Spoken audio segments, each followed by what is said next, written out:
Welcome to The Explainer. You ever wonder what makes one idea just fizzle out while another one just sticks in your head clear as day?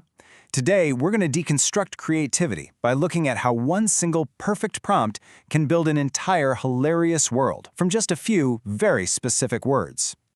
So really, what makes a funny idea unforgettable? You know, it's not some random spark of genius. It's actually more like a recipe, right? A bunch of very specific, deliberate choices that all build on each other. So let's dive in and kind of reverse engineer a comedic masterpiece. All right, so first up, we're going to start with the finished product. This perfectly crafted creative prompt.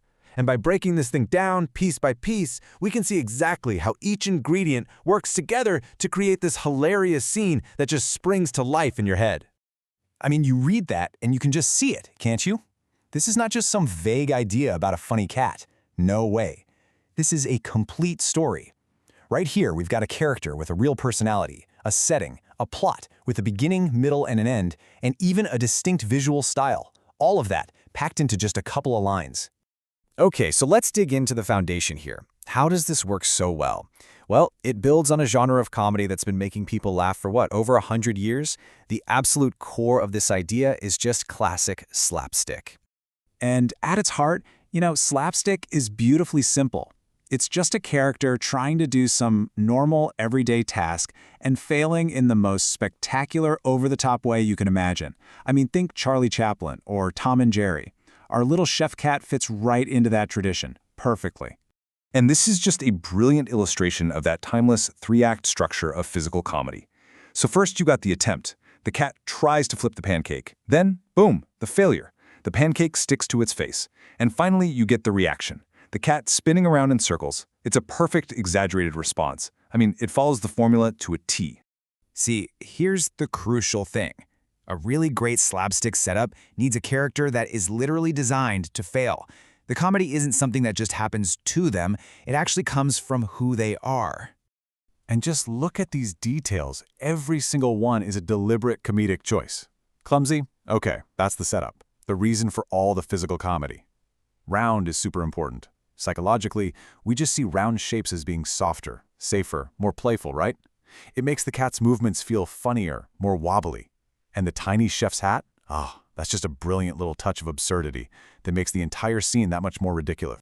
Okay, so we've got our perfectly designed character ready to go. Now let's look at the engine of the story, the action itself. The prompt breaks down this whole catastrophe into 3 simple, really elegant beats.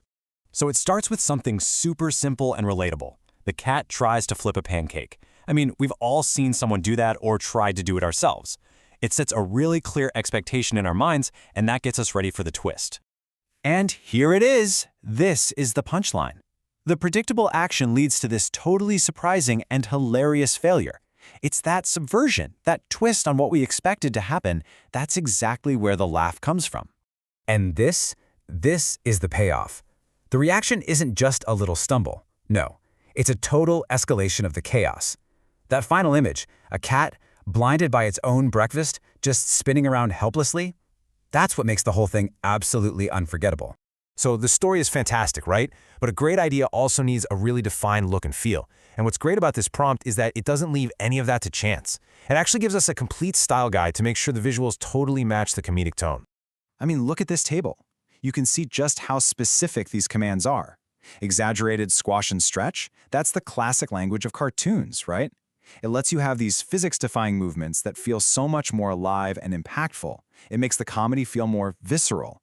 And things like vibrant colors and funny facial expressions, that's all there to make sure the tone stays light and silly, not, serious or dramatic. All right, so after all that, what's the blueprint we can actually take away from this little pancake catastrophe? What's the fundamental lesson here for our own creative work? It's this. A truly vivid, memorable idea isn't just one thing. It's a collection of specific, well-chosen details, all layered together. You combine the right genre with a perfectly designed character, a well-structured action, and a clear visual style. When you get those 4 elements working in harmony, that's when a simple thought becomes a fully realized vision.